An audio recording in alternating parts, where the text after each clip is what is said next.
Bom dia, turma, tudo bem? 901. Hoje nós vamos falar sobre os aspectos naturais da Europa, lá na página 88, tá?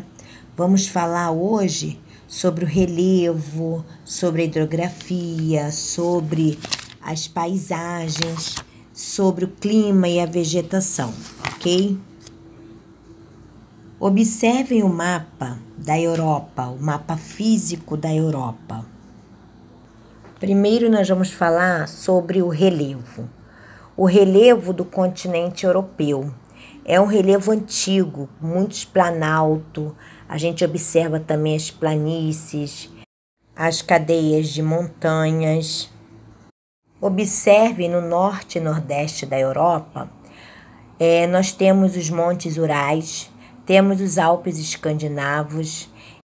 Essas formas de relevos são bastante desgastadas, são moderadas as altitudes, não são tão elevadas. Agora no sul, do mapa, observem aí essas cadeias de montanhas, elas estão aí com grandes altitudes. Destaca aí os conjuntos montanhosos, como os Pirineus, os Apeninos, os Cárpatos, os Balcãs e o Cáucaso. No sul da Europa, nós temos aí uma estrutura geológica sujeita a terremotos. Então, nós temos aí vulcões conhecidos como Etna, o Vesúvio na Itália. Observem no centro da Europa os planaltos e as planícies. Essas planícies favorecem aí uma massa de ar muito fria vindo do Ártico. Já com as temperaturas bem baixas, já na parte onde a gente observa as cadeias de montanhas, a gente também pode ver que há uma dificuldade da passagem de ar vindo do norte. Isso acontece porque as cadeias de montanhas do sul dificultam essa passagem. E aí as massas de ar quentes, vinda do Mediterrâneo, da África, assim, não tem como entrar no continente europeu. Vamos falar um pouquinho sobre hidrografia do continente europeu. No continente não existe grandes rios, grandes extensões de rios, de volume de água. Os rios correm sobre planície, então não há grandes quedas d'água para facilitar aí a navegação, a ligação de regiões e países vizinhos por sistemas de hidrovias. Nas fotos, nós temos aí o rio Danúbio. O primeiro rio aí, a foto é o rio Danúbio, é um trecho do rio Danúbio. Esse rio é o segundo de maior extensão da Europa, atravessa 10 países. O rio Reno é um rio navegável, atravessa uma grande região industrial, é um dos rios mais poluídos, é o principal da Europa, é um dos maiores do mundo em movimento de cargas. Agora o rio Volga é o maior do continente,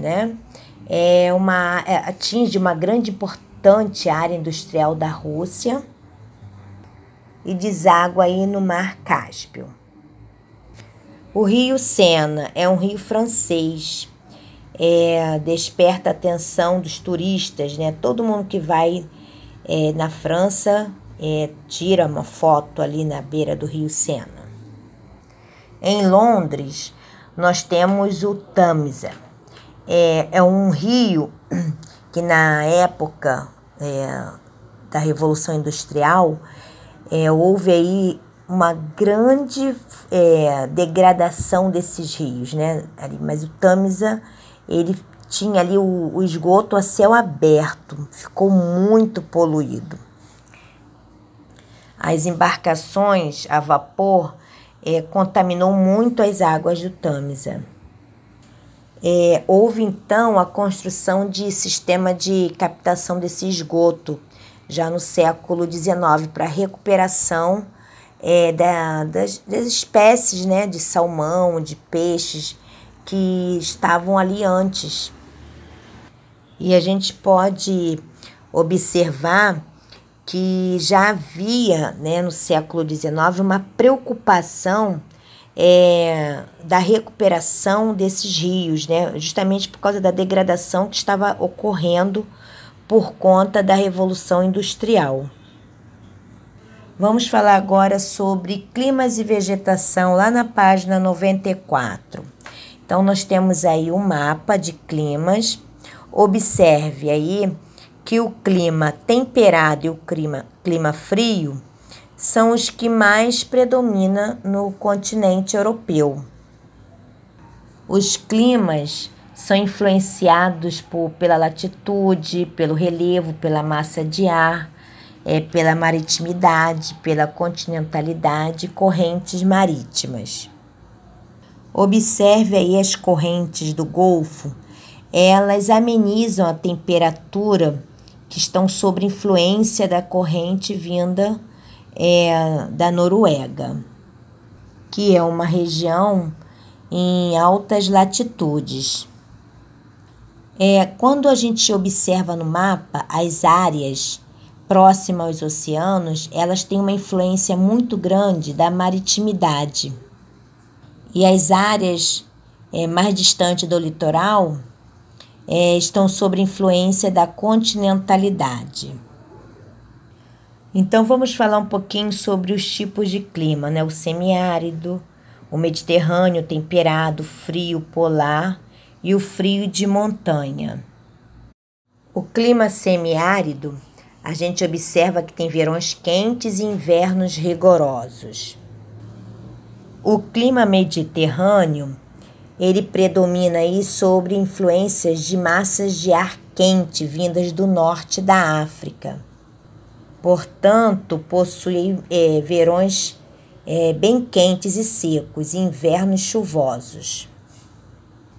O clima temperado, ele está aí no centro do continente. A gente observa que está bem próximo aí do Oceano Atlântico, então a gente vê também que tem um verão bem suave, inverno pouco rigoroso. Quando a gente fala em clima frio, né, a gente já sabe que a característica desse clima é verão bem curto, inverno aí longo, bem rigoroso.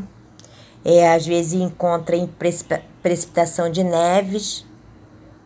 O clima polar, ele ocorre aí nas áreas bem altas, né, lá no Círculo Polar Ártico.